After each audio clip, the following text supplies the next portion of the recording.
میں ایک دفعہ رائے گیا، لاہور جانا ہوا تھا، دوستوں نے کہا سیر کرو گے؟ میں نے کہا ہاں، کہا رائے سے شروع کر دے۔ میں بہت اچھا۔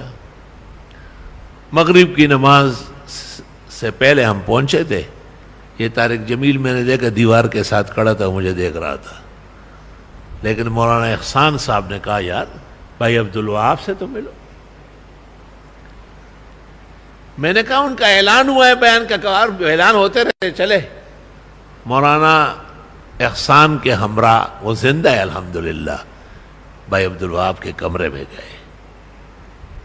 بھائی عبدالوہاب کو اس وقت اتنا تیز کشف ہوا کہ میں مان گیا کہ یہ صاحب دل ہے، کامل و اکمل ولی ہے۔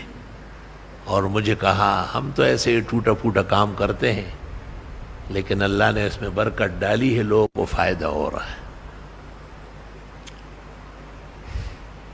پھر دو قصے مولانا یوسف بنوری کے سنائے، امریکہ و برطانیہ میں، کہ انہوں نے ہمارے ہاں بیان کیا، اس کی بہت ضرورت تھی۔ اور دو قصے مفتی محمود کے سنائے۔ ایک قصہ صرف سناتا ہوں۔ بھائی عبدالوہاب صاحب نے کہا کہ ہم ایک ایسے ملک میں جا کے جمع ہو گئے اور نظام الدین بستی کے بزرگ بھی آئے ہوئے تھے،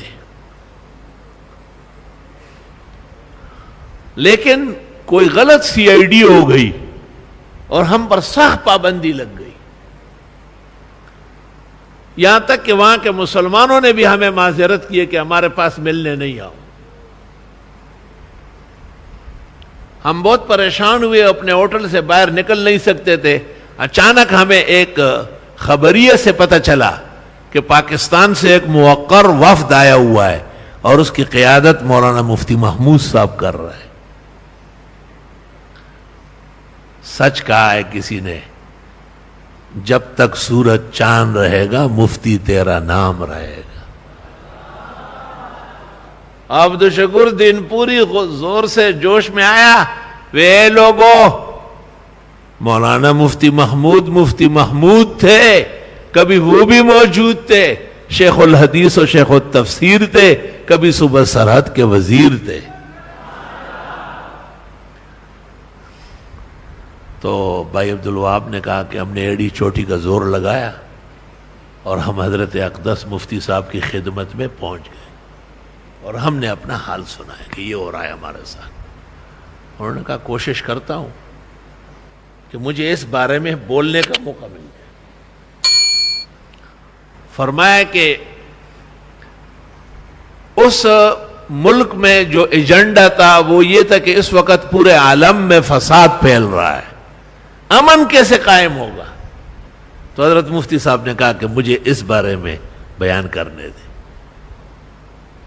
اور فرمایا امن کے کچھ لوگ ہوتے ہیں، ان کے کچھ اخلاق اور اوصاف ہوتے ہیں، جب تک کہ وہ لوگ نہ ہو اور وہ اخلاق و اوصاف نہ ہو کبھی بھی امن قائم نہیں ہوگا۔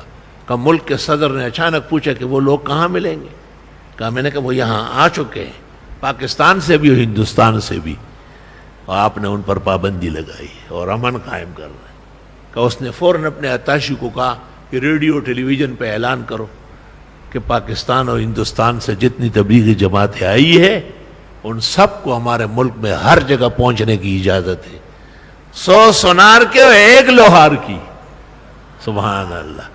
بھائی عبدالوہاب قرآن کریم سامنے ہے، مسجد کا ماحول ہے، حالت صوم ہے، مجھے یہ واقعہ سنایا، میرے رونگٹے کھڑے ہو گئے اور فرمایا حضرت تو ہمارے بہت بڑا سہارا تھے۔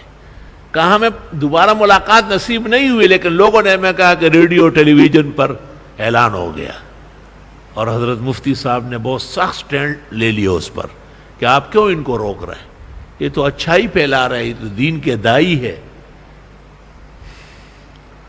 وی جانان دی بدکڑی زبخکڑما خدای بد بد سزا خپل ورکوي، وی جانان دی بدکڑی زبخکڑما او خپل بد بهیر شي زما خبیادوی۔ اللہ، تو تبلیغی جماعت وہ ہمارے لوگ ہیں، وہ غیر نہیں ہے، لیکن ہمارا اپنا بھی اگر بیل و گدھا ویسے چھوڑ دے تو وہ لاتے مارنا شروع کر دے۔